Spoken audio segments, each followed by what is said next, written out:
வீட்லயே இருந்து சாப்பிடுவோம். எப்படி சாப்பிடுறது? அதுக்கு தான் நம்மளோட மதுரை ஹெரிடேஜ் மசாலாவோட special Madurai heritage biryani mix இருக்கு. வாங்க இதை யூஸ் பண்ணி நல்ல டேஸ்டான மதுரை ஸ்டைல் பிரியாணி எப்படி பண்றதுன்னு பார்க்கலாம். வாங்க இப்போ அடுப்பு பற்ற வச்சுக்கலாம். பிரியாணிக்கு தேவையான அளவு எண்ணெய் ஆட் பண்ணிக்கலாம். எண்ணெய் நல்லா சூடாகட்டும். பிரியாணிக்கு இந்த மாதிரி ஒரு 3 வெங்காயம் எடுத்து இந்த மாதிரி தின் ஸ்லைஸா கட் பண்ணி வச்சிருக்கேன். கூடவே ஒரு 2 தக்காளி அதுவுமே இந்த மாதிரி மெலிசா கட் பண்ணி வச்சிருக்கேன். இது கூடவே ஒரு 2 பச்சை மிளகாய் இந்த மாதிரி எடுத்து உடைச்சு வச்சிருக்கேன். அவ்வளவுதான் நம்ம பிரியாணிக்கு தேவையான பொருட்கள் இதுதான். இதை வச்சுதான் நம்ம இன்னைக்கு மதுரை பிரியாணி சூப்பரா செய்ய போறோம். இப்போ நம்ம கட் பண்ணி வச்சிருக்க வெங்காயத்தை ஆட் பண்ணிக்கலாம். எண்ணெய் நல்லா சூடாயிடுச்சு.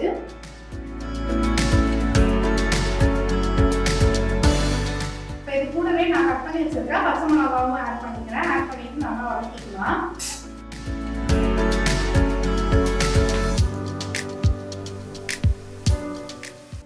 வெங்காயம் நல்லா கலரா ப்ரௌன் கலரா வதங்கி வந்துருச்சு. இப்போ நம்ம தக்காளி ஆட் பண்ணிக்கலாம்.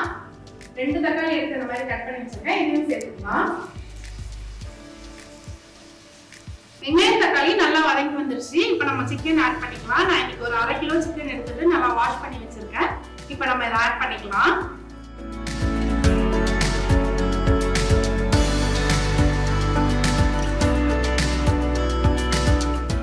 வெங்காயம் தக்காளி சிக்கன் எல்லாமே நல்லா வதங்கி வந்துருச்சு. இப்போ நம்ம மதுரை ஹெரிடேஜ் மசாலாவோட special Madurai heritage biryani mix add பண்ணிக்கலாம்.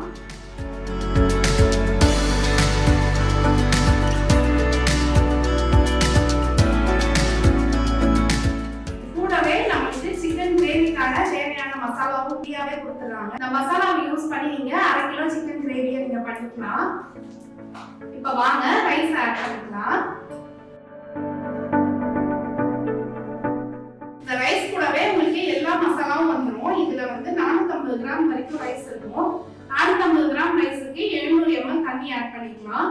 இந்த ரைஸ்லயே உங்களுக்கு உப்பு காரம் எல்லாமே ஆட் ஆயிருக்கும். இதை நீங்க ஒரு 4 பேர் வரைக்கும் தாராளமா சாப்பிடலாம். இப்போ கூடவே தண்ணி ஆட் பண்ணிக்கலாம்.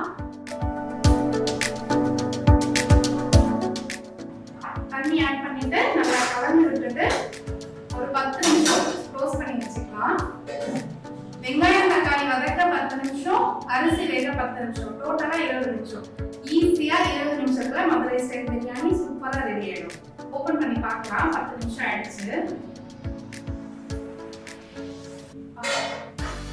இந்த வாசனையா சூப்பரா இருக்கு.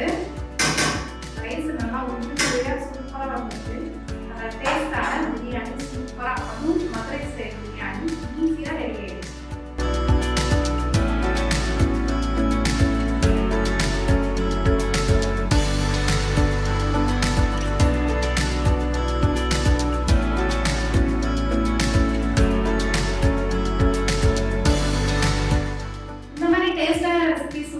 ட்ரை பண்ணணும்னு ஆசையா இருக்கா? அப்போ மதுரை ஹெரிடேஜ் மசாலாவோட வெப்சைட் லிங்க்கும் வாட்ஸ்அப் நம்பரும் கீழே டிஸ்கிரிப்ஷன்ல கொடுத்துருக்கேன்.